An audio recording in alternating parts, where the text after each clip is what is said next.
And we're back like we never left. Hashtag is still Good Morning Kenya. Remember, we are talking about sexual and gender-based violence and trying to understand the situation right now. And let's just get back to where you were, talking about the different kinds of offenses and how they present themselves. Please continue. So there are different forms of gender-based violence. The sexual violence, that's about 76% of the cases that we receive at the Gender Violence Recovery Center. We have physical violence, Yes. so the physical injuries, the slap, the kicks, we have harmful practices, harmful cultural practices. So here we have for example, child marriages. We have forced male circumcision, like what we saw during the 2007 election violence. We have, for example, female genital mutilation and circumcision. There's domestic violence, so violence that would happen within the home setting. So and they would also have intimate partner violence. So this is violence between partners, between spouses, and that has been an increase. For example, during the COVID-19, there's a spike in intimate partner violence. We also have economic violence, or financial violence. So it's related to economic. So for example, you tell your spouse they're not allowed to go and earn a living, or when they earn a living, they don't have control of what they're paid, and things like that. We also have emotional and psychological abuse that we really do not take seriously. And seriously means even when we acknowledge that we're being abused, we don't even reach out for the psychological assistance. Exactly. And this is really bad. And I'd like to mention that as much as, for example, we have other forms like intimate partner violence during this situation, often at times we forget the children who undergo psychological violence because they're within that home setting and they're seeing the violence that's happening, between the parents and things like that.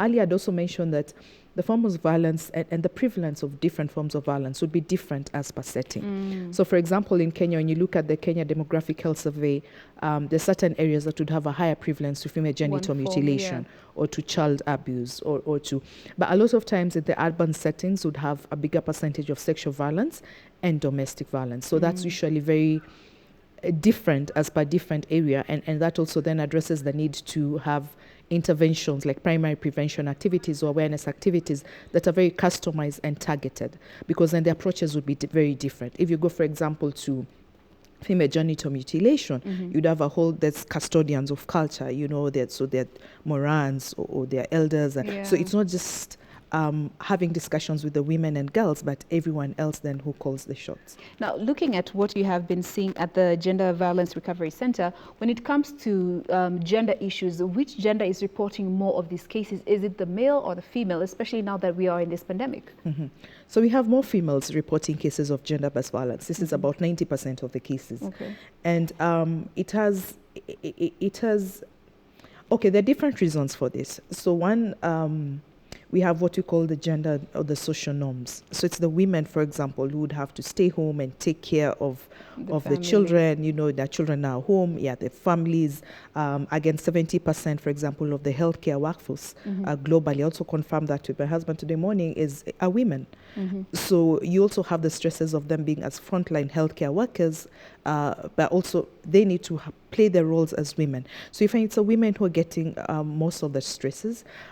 We also have, for example, diversion in terms of services for sexual reproductive health and also commodities related to that. The women are also not able, for example, to for those who are in lower wage, which is mostly women and low income, things like accessing their farms, the health systems, commodities, and the flow of commodities. So women come in as, would I say, the weaker gender or the most vulnerable. So we have lots of women then who are reporting cases of gender-based violence, but men are also being abused. They're also those that are being and I find like most men are going through psychological violence because then it's even culturally, it's men who provide, they're the providers. It's the African culture, so this is the time where they're not able to go and seek, and provide for their families. So they're also very stressed. You talked about Twitter earlier. I saw someone who said they would see their their neighbor's husband who just goes to the car in the morning and stays till evening and then comes back home. So there's a lot of also mental health issues that we need to address with the general public. Now, coming back to this whole pandemic that we're in and basing from what we have seen in the past, when there are any pandemics that happen, it is said that it's mostly women who tend to, experience the worst bit of it all, and especially when it comes to measures that are being put in place to sort of contain this pandemic. Bringing it home, we have the curfew that has been imposed, the dusk to dawn curfew. We have cessation of movement between counties, and especially Nairobi County, among many other measures that have been put in place. From where you sit, would you say that some of these measures actually do have consequences that are sort of inclining to the negative side when it comes to women during this time? Yes.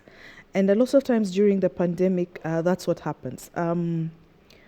So one, in terms of the movement, so there's much more burden to the women because of the homework. I mean, not homework like schoolwork, but the workload has been doubled. And a lot of times the women do the unpaid work, the unpaid work that's never appreciated and costed. So there's all this healthcare, there's all this home care that they have to do for their husbands and their children. But there's also now added to that the stress of this COVID-19. It is new to us. What do we do? How do we handle it? So there's all that stress burdened on it. Okay. And then you have to stay as a woman sober for your family members. So in terms of movement, again, a lot of women, I mentioned, they're in the lower wage, so they're the ones who, for example, would go and wash our clothes, would clean our houses. Now that has stopped. For many reasons. So we now have pay cuts, so we are cutting down on our costs. We also have to limit who comes to our homes, who comes to our estates. So they're not able to come, for example, to provide that service. So they're not also able to provide for the services. So they cannot move. They cannot, for example, access their farms. They cannot do the usual work that they would do, for example, and be able to pay for the small loans, the chamas that they do that enhances the economic level. So that's also posing a challenge. Now, apart from that, health-wise, the women are not able to access, for example, safe deliveries. We've had a lot of cases, for example, recently, where women were unable to reach the health facilities to have clean and safe deliveries. Women are not able to go for antenatal care or postnatal care. That's not important. It is very important, but it's not like a priority. They're not able, for example, to get sexual reproductive health, commodities, the family planning. I saw a guideline, for example, the other day by the Ministry of Health on family planning, and it's only oral contraceptives and I think condoms that are now available. Now, that might not work for everyone else. So that's also a burden. When you talk about the response mechanism, we need also then, with a different gender, to really have a responsive mechanism, because the women, a lot of everything now, attention for the healthcare workers, the system, the communities, has been diverted to prevention and treatment of COVID-19. So what about these other needs that the women needs? For example, the dignity packs, the sanitary, that has sanitary kits and all that. That now doesn't seem to become a priority for women. And that actually brings me to know this whole aspect of, the lack of some of these basic necessities being one of the reasons that make some of these victims who are in such situations stay. Now, you find situations where maybe there are young girls who, they are in a situation that is not very ideal, but they're not able to leave or go for any alternative because there is none, because this is their sole source of some of these, let's talk about sanitary dignity. For such cases, how can we even remember them and protect them and put measures that are long-term, such that when there is another pandemic, we don't have to resort to reactive solutions that are just knee-jerk reactions? I totally agree, and that's where then you have a very small percentage of people who would leave, for example, the abusive situation, especially now. Where would you live to? Even to get the medical treatment is a problem. How then do you reach there? The cessation you're talking about. How do you, as you said, this is your sole breadwinner, and you'll have a lot of girls, for example, having transactional sex or even getting married for convenience, so it's not the ideal marriage or the ideal partner you want, but that. So we're going back to your question of how then do we have long-term measures that it's not knee-jerk reactions, which seems to be what we keep doing, is that involving the women and girls in that decision making, so that then they're able to, you don't assume what they need, but they're able to tell you what they need. This is the time then we have, and that's already happening with the State Department of Gender Affairs and Ministry of Health, mapping out the available resources and organizations and networks that would be specific addressing women and girls' needs. So that then when you have those networks already in play, you have them as a referral mechanism. So that's responding to now, getting to know where is help, how can the women and girls reach this help, because then the approaches have to be very different in terms of accessibility, but also then engaging with them so that there's long-term planning or engagement. Yeah. So that's one of the things that's happening now, getting all the players on the table, getting organized, getting the coordination, and that's really reached an advanced stage. But getting also them, the women and girls, and getting their voices so that then they're able to tell you, this is what I need. Because no one is thinking about those sanitary pads. Yeah. No one is thinking about, because of all this, what is it called, cut in the food supply, chain and everything else. Even simple things like nutrition and having a balanced nutrition. So right now it's about reducing the amount of food we're eating at home. We're not really keen on that nutrition, or what do the children need to eat? What do we need to eat for ourselves? Exactly. Yeah. The exercises, for example, and just healthy living. Most of us maybe are not going for exercise, but the fact that we need to walk to work and walk back, that was already exercise in itself. Now, still looking at this category that might be in this not so ideal situation, but they want to leave that situation. They want to leave the presence of the abuser, and they have the only solution that was there was maybe a safe house that was in the county or a community referral center. But now with this cessation of movement and social distancing situation that we are in, not many safe houses are open, and if they are open, they cannot accommodate such numbers that they used to. How then do we now create those safe spaces during this time and still try and protect this category of people? Tough question. As service providers, I keep seeing us discussing and getting stuck. I got this woman, I got this girl, I took them to the health facility, then what? So rightfully so, they are not safe spaces. They've never even been enough without this situation. Now the cases, as you rightfully say, have increased, but we don't have the safe spaces. So tough. So for example, where I work, we provide short-term shelter and to just be for about 48 hours or of course, wouldn't take you back to an unsafe environment.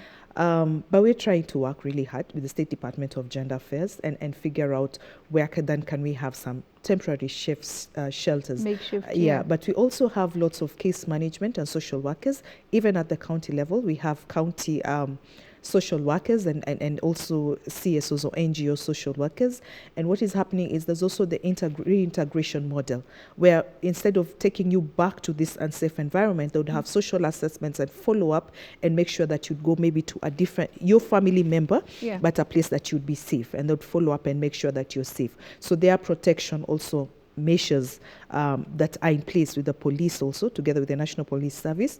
But in terms of the shelter homes, I agree, that's a challenge. And how effective have, these follow-ups in terms of, especially when it comes to working with other agencies, for example, just the police stations, when it comes to the reporting of these cases, because they might not have, the victim might not have a safe house to go to, but they are willing to go report. Now, the follow-up process, how successful have they been? It's been good. Yeah? It's really improved. I mean, there are apps that, there are even hotlines that survivors would call and get rescued. And there'd be follow-up, for example, from the toll-free lines, from the first institution that they report. So there's been a great improvement in terms of coordination and the referral pathways to be able to follow up on the survivor. Of course, still not good enough. Things like the data management that's still being worked on, things like the chain of evidence that's still being worked on. But there's been major improvement in all the sectors. So, for example, the health sector, there is guidelines, for example, in regards to the regime or in regards to what needs to be provided, both the medical and psychosocial support that are being followed and cascaded to all county levels. And even GBV centers being opened in referral county hospitals. In judiciary, like you mentioned, the CJ is able to tell you these are the number of cases. So we even have a department under the ODPP that provides specific prosecutors for the sexual gender-based violence cases. We have courts, for example, now that are actually dedicated children courts or dedicated to, like Iberia, I can tell you on Tuesday, we go and we provide medical testimony for all the gender-based violence cases. So there is streamlining in each of the sectors that's really working well. At the police, we have gender desks, we have police who've been sensitized. At the coordination level, we also have what we call county gender-based violence working groups, for example, that are headed by the county commissioners and the gender officers in those counties and the children officers, and it brings all the players in that county together. So then they're able to map what are the services that different institutions are bringing on board, including the CSOs, and that's not just on the response, but also the prevention bit of it. So we have really good mechanisms, and counties where these mechanisms are really working, like Makueni County, I can tell you, They even have a center, they have a GBV center. They have champions they've trained across all the wards. Yeah. That's just one of the example of the counties. They're now even going ahead and trying to set up GBV centers at the sub-county levels now. They have a gender policy. For the first time last year, they allocated some money specifically to gender-based violence. So it doesn't happen overnight, but there's good progress in a number of counties, so that then we don't just have, as much as we have the cessation, you don't have all the services concentrated in just the urban centers, but also across. So the coordination it's improving. It's getting there. It's improving. And also in terms of looking at, the number of conviction, because we always hear there's always backlog. Yes. And as you have rightfully said, Yes. there's progress that has been made, but in some cases, it gets to a point, it is dropped, or there's some form of injustice that tends to happen along the way, money tends to speak. Now, when it comes to the number of convictions that we are seeing, that an actual perpetrator or offender actually is reported, arrested, taken to court, and consequently imprisoned or faces one form or the other of punishment, are we seeing any improvement to that end? I could speak from Gender Violence Recovery Center. That has really improved. I mean, for us, I think last year we had about 300 convictions, just as GVSC alone. And the same different sectors have improved in terms of the police now are trained on, they actually have SOPs, standard operating procedure guidelines, on how then they deal with gender-based violence survivors. They're already having that in practice. When you go to the judiciary, and I'll come back to the public and also how we fail in the judicial system.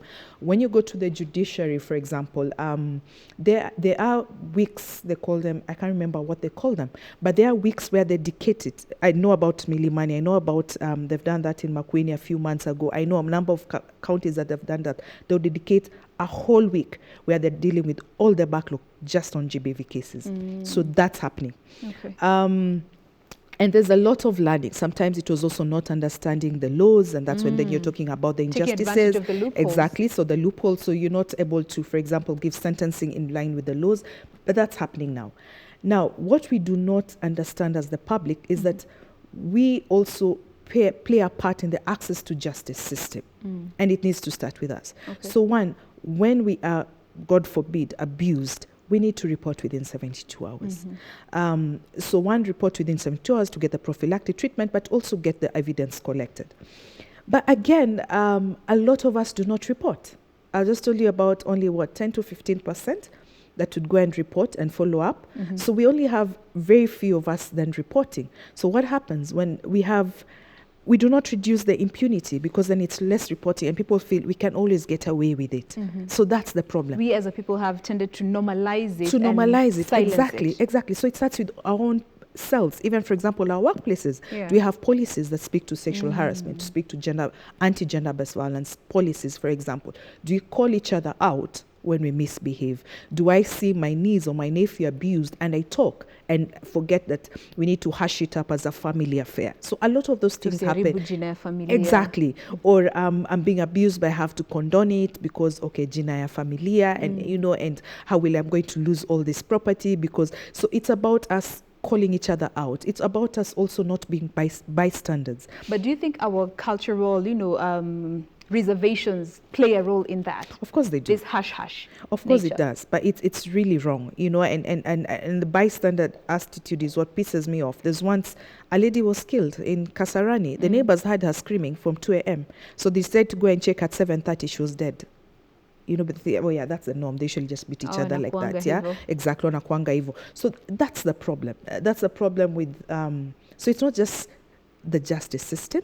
I think they're doing a good job. They're trying. It also starts with ourselves. We don't report. Our perceptions. Our perceptions, our condoning of, and it's simple things. Even in campus relationships, for example. I mean, you're there and you're behaving making like a wife and making excuses for them. He was angry. He exactly. Anger. But also, how do we conversations we have with our children, so that then they're also knowing this is wrong, and we forget that when we tolerate, quote unquote, the nonsense, our children watch, and they think, okay, so that's how women are treated. Oh yeah, that's how you treat.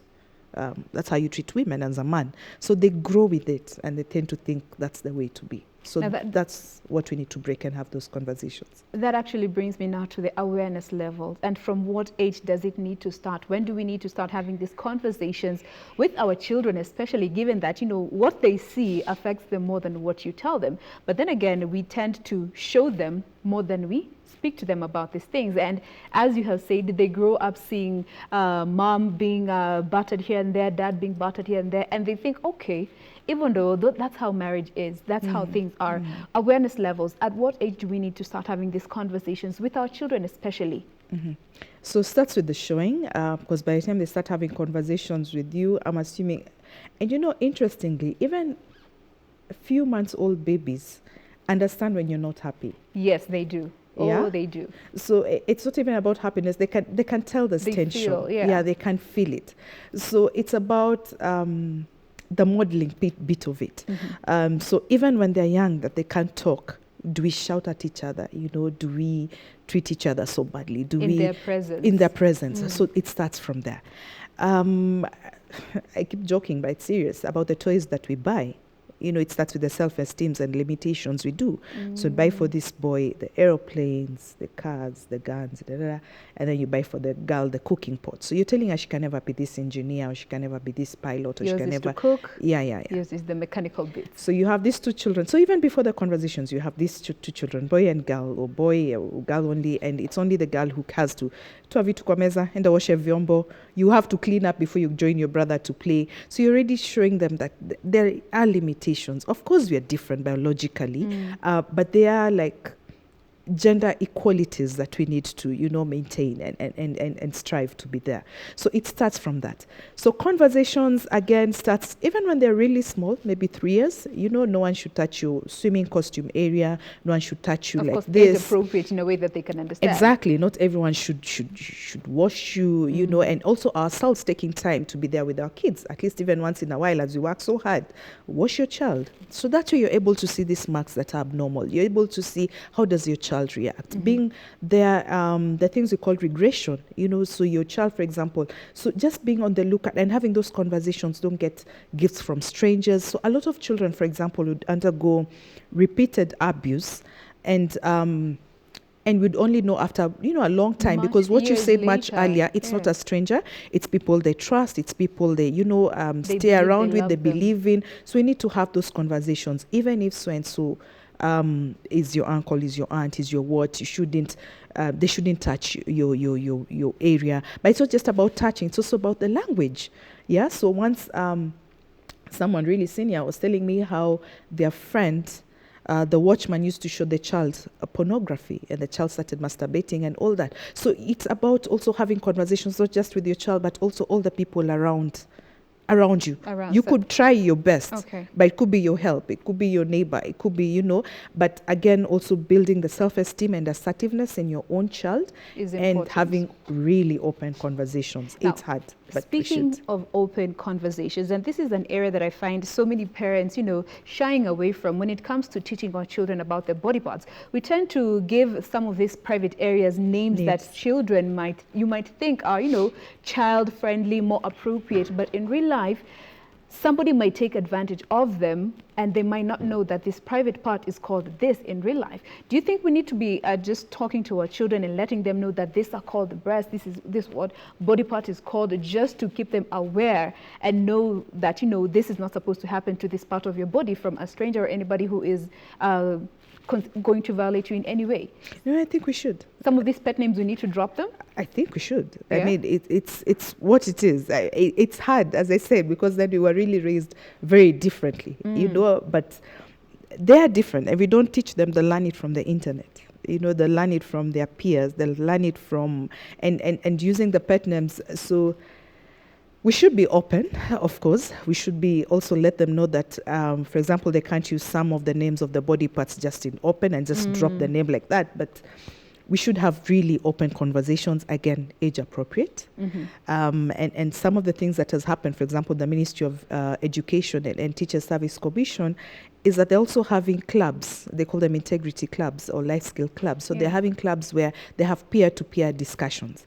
But again, with the number of teachers and the many teachers we interact with in the awareness bit of it, they keep saying, we've left that work to the teachers. We don't have it ourselves. Yes. It's really hard to have those conversations. Even myself, it's really tough. But yes, we need to. We need to, in as much as we find these other two names more age appropriate, more language friendly, the child also needs to know the actual name of that body part.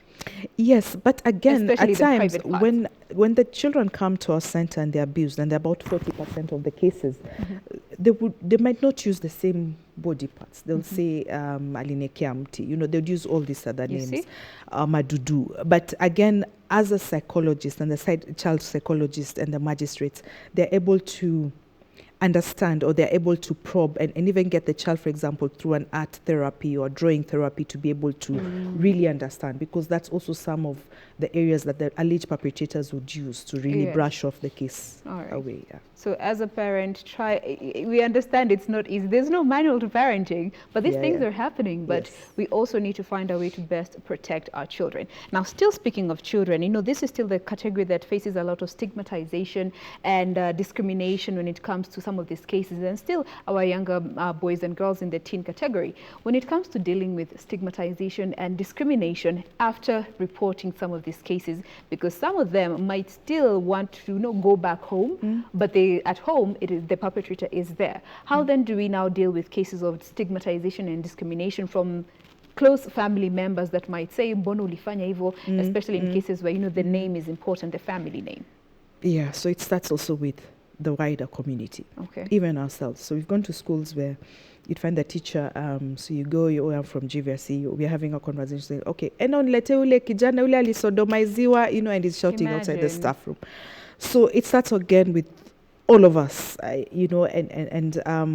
so how do you deal with that? We have family therapies. So as much as we're supporting, for us, our purpose is supporting the survivors and their families. So as much as you're supporting the survivor, we are also supporting the families so that they're able to be supportive and not, so that it's not secondary trauma again for the child. But again, it starts with the whole reporting and how we provide the service and how we maintain the referral pathway. And it needs to be done with confidentiality and uphold the dignity of the survivor. It has to be survivor-centered and really the survivor-centered principles. So simply means that if I'm reporting a case, I don't need to, if God forbid something happens at KBC, you don't need to go and say it over the tea time. Hey, by the way, this anachapangwa na bwanake and things like that. It has to be discreetly, even that reporting has to be very discreet. And even the service providers need to have it very discreet. It's not for everyone. So that also reduces the stigma and the discrimination so that someone is able to go back to their normalcy. But again, the people who are close, as you say, they also require a lot of therapy, not just because they would be discriminative, but also they're also sometimes more stressed than the person who's affected. All right. Now let's talk a bit about, some of the secondary, gender-sensitive responses that can be put in place, and especially now that we are in this pandemic, so many people are undergoing stress. And a classic example is from this guy who said that the lockdown made him require company, and that's why he took advantage of this young girl. When it comes to other secondary responses that can be put in place during this pandemic period to help people deal with other stresses and avoid resorting to sexual violence cases, we're hearing so many people losing their jobs, getting pay cuts, and some are consequently resorting to violating the person of the opposite gender that they are within the same space with. What are some of the other, protective systems that you would recommend be put in place that are long-term, again, for dealing with pandemics to avoid secondary effects that result from other issues and consequently boil down to gender-based violence? So on the mental health bit, not just for those abused, but also the public. So having avenues, it could be even just a toll-free number I can dial in and talk to someone, spaces that, and I've seen it in my workplace, it's really working with my colleagues, where we're even able just to dial in and check on each other. So it's not more about the work, but also just, you have a breather, you have someone you can share how you feel, your fears, how do you go about this? This is really hard for me, and things like that, just to debrief. So that's very important for the public, for the survivors, and for the frontline workers. All right. So having mechanisms set so that then we can, and also information sharing. A lot of times it's lack of information. There are a few weeks That down. could be the problem. Yeah, there are a few weeks back, I was really scared. I was really in panic mode. But the more you're getting information and factual information, then it becomes clearer to you. What is it that I'm able to do? What am I, to protect myself, to protect my family? So what's the scare about? What happens? So sometimes the mental stresses is because of the lack of that information. So we need to have information that is packaged and, as you say, very gender responsive and very responsive to, for example, the person living in poverty might not have access to TVs, Yeah. So do we use vernacular radio stations? I was happy to them when you're talking about the president being in all those radio stations. So looking at the radio stations, for example, like Pamoja, that are very specific to Kibera, so using such avenues to really, what's the conversation that we can have with people? Again, filling people with, when I say activities that we can do. So there's a lot of idle time, Idleness, yeah. So is it that we could have sessions that are online, exercises that are on TV or something that we can do as a family? Just being creative. Yes, it's also a responsibility as parents to get creative and get all these creative things to do, but being able just to fill in the gap. And I've seen that with a lot of stations, including yourself, like the online the TV education channels, for example. So keeping the children educated, but also we could be doing cooking skills. We could be doing, so there are many other fun things that, or educative or family bonding things that people can do. Is it prayers? And I've seen a lot of families having different ideas, so that then it reduces the mental stress, but also keeps everyone engaged. And also then availability of services. We talked earlier about sexual reproductive health services or the mental health services or the gender-based violence services, whatever services are needed. Understanding that the survivors or rather the public might not be able to come over to the health facilities. So is it remote service delivery that we can do? But again, addressing discrimination, because then there are clinics that need to run, maybe BP clinics, hypertension clinics. There could be HIV clinics, there could be diabetes clinics, all these other clinics, people with underlying medical conditions that still need to access that. So all that really stresses. Do they have, for example, the supply of those drugs? So all this can build up to the stress levels. I saw earlier when we're talking about, is there stipends that we can give, for example? Is there the relief food, something that we can give? Those that are hard But hit. again, always doing it, maintaining the dignity and protection and keeping the public safe. There were 2 women, I think, who died in Kibera the other day. So really maintaining and seeing, then how do we balance it? Is it giving, for example, the food package, or is it giving some money stipend so that this man can feel, okay, I'm still important, I can go to the shop and I can purchase. Yes, it's help, but we're not deciding what they need, but they're the ones who know. Exactly, they're the ones who know, do they need jogo or they need ungaya wimbi, and things like that. Again, addressing some of these secondary effects that consequently boil down to gender-based violence. You might think that they are not related, but when you look at the chain effect, the ripple effect that arises from one thing and ending up as another thing, you would be surprised by how these situations do happen. Now, let me come to the Gender Violence Recovery Center.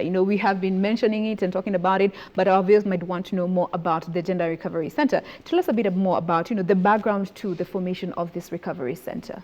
Wow, interesting. So GVC started in 2001.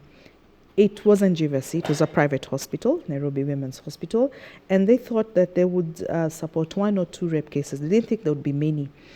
But the cases kept growing. So in the first 3 or 4 years, we had about 3,000 cases, and they realized we can't keep paying for them. It's really getting expensive. So then GVC kicked off. And GVC is a charitable trust, so very separate governance, very non-for-profit. And mainly what we do is to provide medical treatment and psychosocial support to survivors of gender-based violence. Irrespective of gender, irrespective of age. The youngest sexual violence survivor we've had is about 1 month old. The oldest was 105. We've had babies who've been neglected and thrown, for example, in pit latrines, and really a number in a month would have even about 10, 15. So it's all forms of gender-based violence that I talked about. We've had survivors who'd come in and they'll tell you, I was abused 10 years ago, but it's eating me up now, and I need help. I need psychological help. I was abused 5 years ago and I'm having incontinence. I need surgery, I need this. So it provides that medical treatment. We do about 3,600 cases in a year when there's no violence, when there's no crisis, like there's no election period or there's no COVID. When times are considered normal. Normal. We do about 3,600 cases. And a case would not just come and go. And as an outpatient, to take about 6 months to take care of a patient. Inpatients, we talked about physical violence and how we wouldn't go when it's just a slap, which is still as bad. Would have clients who have their hands chopped, would have babies who've had raped till their uterus is, out. We've had, basically they're really bad. We've had men there's a quarter we had, I think, 4 men whose penises has been chopped off. I've seen a man who's brought his balls, like zikokando, So it's really, really gross. And the line has been, how gross do you go and tell the public that this is bad? And also, how then do you also maintain and not scare people off? But we need to call it out and really stop it. So that's what mainly we do. Okay. Now, the first 4 or 5 years would continue treating, but we realize, we need to go out there and talk about this. So we have what we call primary Civic prevention. education Exactly. So we have school programs, right, from primary to university programs, where we'd go and have discussions, the peer-to-peer discussions, clubs, and they're really helpful.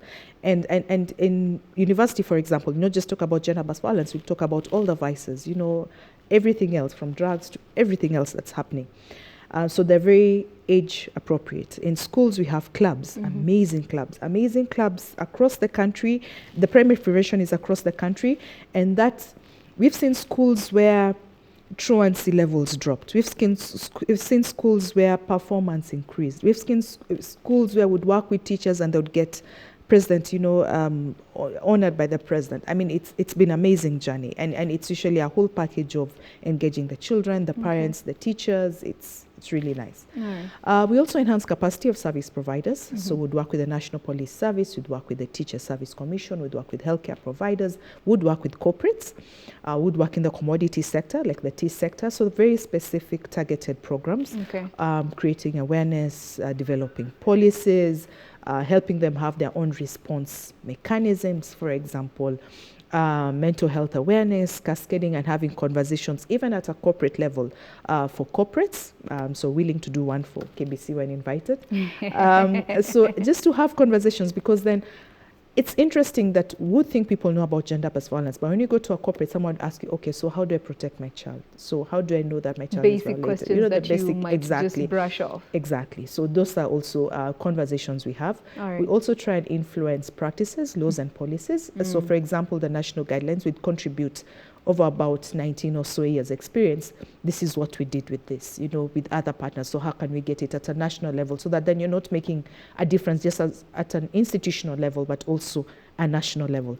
So currently even replicating our model, for example, an integrated model into the county hospitals, the county referral hospitals. We've done that in Eldama Ravine, we've done that in Makueni, we've done that in Kisii in Kenyanya and Kisii level 5. We've done that in Makongeni in Homa Bay and many other places that we continue to do that. All right. Now, before we check in with Doreen on the other side of social media, you had mentioned that, when it comes to you as a victim who has been offended, there are steps that you need to take and only you can take. And maybe you, just for the benefit of our viewer, what are those steps that you need to take when it comes to reporting, seeking help, all those that you need to do if you find yourself in a situation that you may have been sexually or physically violated? Reach out. Because at that particular point, you're so confused. So one, Jen, I'm even not believing that you're my partner and you've abused me. So there's also that, shock. So you can't even reason. Maybe you have no resources with yourself to be able to go and reach out for support and all that. So if there's someone you can trust, reach out to them. Call their helplines. So there's 116 for children, there's 1195 for adults, there's Nairobi, there's Gender Violence Recovery Center. Go there. Anytime. GVS is open 24 hours. Just go there. The police stations, go to any police station. But mostly I would request that if sometimes the survivor cannot leave that area, so just call the toll-free numbers. They'll be able to send you an ambulance or get cops to come and get you out of that situation. Help will be sent to you. Okay. So once you reach to any of these service centers. So if it's the police, they'll refer you, for example, to the hospital. If it's the hospital, they'll do a whole case management. They'll give you the treatment. They'll give you psychosocial support. Is not just the psychological, but also the social assessments. Like, what do you need? Do you need shelter? Do you need to go to a safe place? Do you need legal aid? So they're able to connect you with all support that you need. And kindly, it's not just, there's a whole cycle of violence. So it's not just the physical violence. Even when you feel that something is wrong, you know, or something is going to get bad, or you even don't it's feel just safe? You don't feel safe, kindly just reach out. Okay. Yeah. And it begins by just reporting. Yes. Number one, you need to report. Just report immediately. Because that is one of the biggest problems that we are facing. Exactly. When it comes to the first stage, and that is reporting. Exactly. All right. So if you know someone or have been in a situation where, as Alberta has mentioned, you even feel unsafe, you fear for your life, that is not an ideal situation. That should not be the situation for anyone out there. That is a violation of your rights as enshrined in the Constitution. So number one, if you feel unsafe, if you have been physically, emotionally, psychologically, and all these different forms of offenses and how they do present themselves, if you have faced any form of this kind of a violation, please go and report. Or if you know somebody who has faced this a form of violation and they are keeping quiet, why don't you be the person to encourage them to go and report? And if you can't get access to a place where you can report, there are toll-free numbers. Alberta had mentioned that for children it's 116. Yes. And for adults, it's 1195. Yes. You can be able to call these numbers and help will be sent to you. If you are in an area that you cannot access a police station or a recovery center or somewhere you can get assistance, call these numbers. They are toll-free and help will be sent to you, either cops or an ambulance or somebody who is best positioned to assist you when it comes to dealing with some of these offenses that we are trying really hard as a people to get rid of, and especially now that we are in this pandemic. And it's really sad that they have actually increased. It's really sad. Now, before we get to call this a conversation, Dee, what do you have on your side?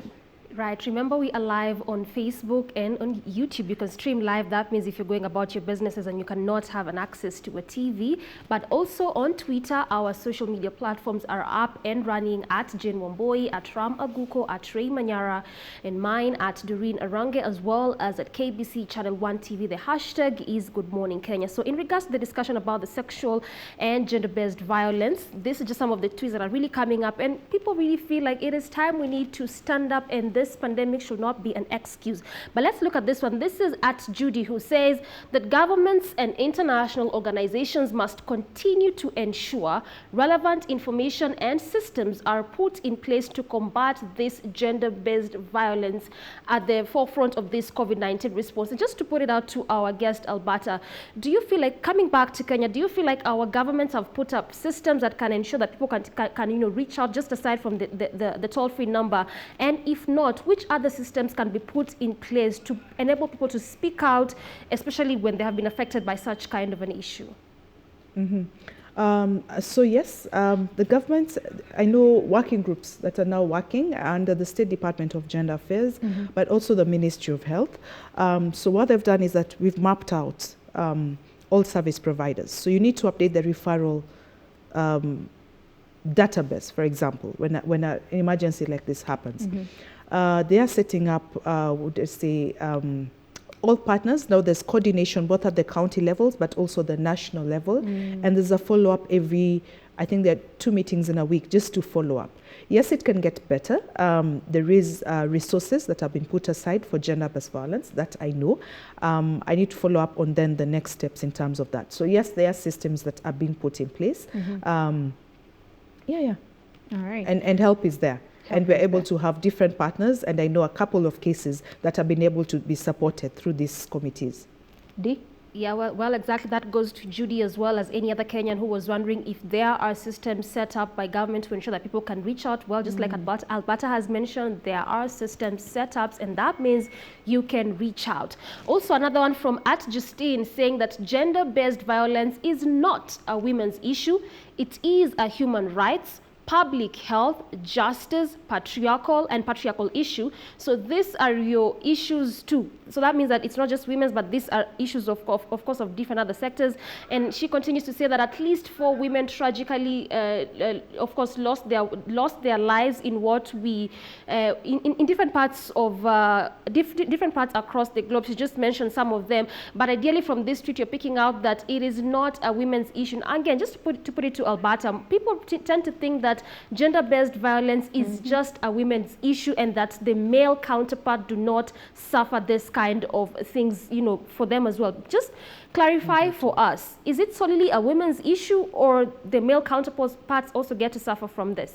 The male also suffer, and it's really bad for them. And again, there's the cultural bringing that even makes it worse. In that men are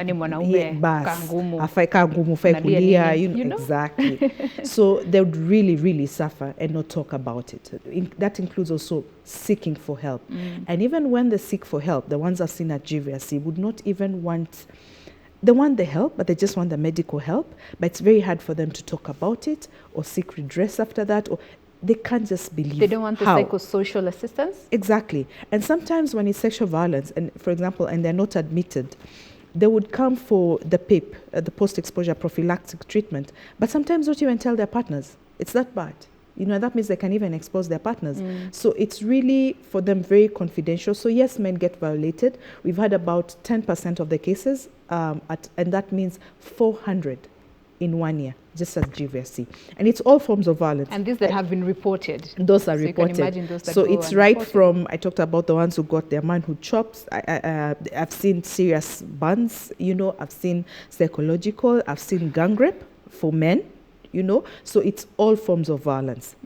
Forced male circumcision. So yes, men also get abused. It's not a women's issue. It's not a women's issue. And then again, also in terms of prevention, it's not also a women's issue. It's both genders to come and have that discussion. Because when you want, for example, this woman to have equality, you have the men who are in control of the resources and the patriarchy that we've been brought up with. So it's not a competition. So men and women need to realize it's about equality.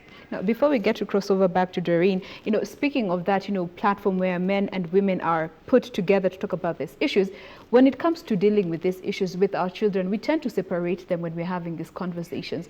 Do you think this could also be adding to the problem, the fact that, you know, men don't really understand some of these things that they might be doing that are offensive to women, and women don't understand some of these things that they may be doing that are offensive, you know, in a sexual or a gender-based level to our male counterparts? Having these conversations both separately and together, could that assist the situation? Exactly. So you don't need to have it, you need to have both. Yeah. So there are conversations you have separately. Yeah, so like menstrual periods, things like that. But there are conversations that you have together. So including for adults and the male engagements that we've done and the female engagements that we've done in different parts of the country, we have them separately. But then again, there are times then that you have to bring them together because they need to air out the issues. You know, nakasirikanga unaleta. Someone joked and said in the 3 weeks that they've stayed home, they've had a summary of their 30-year marriage and all the wrong things that they did. You know, so the thing is, we were very, you know, 2017 Teresa, but Samoja ulifanya Jen. So we are wired very differently. But we also need to appreciate our needs and how we engage very differently again. So yes, you have the conversations separately and very specific conversations, but you also have conversations together. That includes also for our children. All right, Dee, before we get to close this conversation. Yeah, and I can tell you the feedback is really overwhelming, but due to the interest of time, let me just read one more. This is from Moses Mulia, who says that some victims don't report and choose to die honorably, probably because of culture. It is upon us to sensitize them on the procedures to take. And again, just to pose it to Alberta, what is the effect of culture in regards to reporting such cases? Because yes, someone might have offended me in whatever aspect, but because of my culture, I feel like, let me not say. What is the impact of culture in regards to how people respond to such issues? It's really huge because sometimes we even get violated and don't realize we're being violated because it's cultural. You know, it's the culture. Nikimila. So it's It's really, really bad. I can give you lots of examples. In brief, we are completely out of time. I won't even give the example. Yeah. But again, even the perpetrators, the alleged perpetrators, sometimes do not know that they're violating you. Some years back in 2011, when I was in Turkana, there's a chief who used to beat the wife. And after we had very long conversations, like, mimi nilikuwa nafikiria ni kawaida, hata yeye anasemanga nisipomchapa simpendi, you know. So it's you know, I mean, it's both ways. Yeah. It's sometimes the perpetrator does not understand that they're violating you. So we need to have, again, create a lot of awareness on that. Sometimes it's like custodians of culture, you know, the gatekeepers, the wazes, who again might also be perpetrating the violence, you know, and we cannot speak up. The keeping of the name, ni bibi anaeka nyumba pamoja, and things like that. So it also has very negative implication in terms of how then do I leave my marriage, or how then do I seek help, or how do I call out someone who's abusing me. All right, again, boiling down to this whole conversation of cultural reservations that are retrogressive. But due to the constraint of time, we are completely out of time. Thank you so much, Alberta, for joining us this morning. We have been speaking with Alberta Wambua, who is the Executive Director of the Gender Violence Recovery Center. You can reach out to her and get to know more about how you can get assistance if you know someone or, you know, are in that situation. Very quickly, social media handles?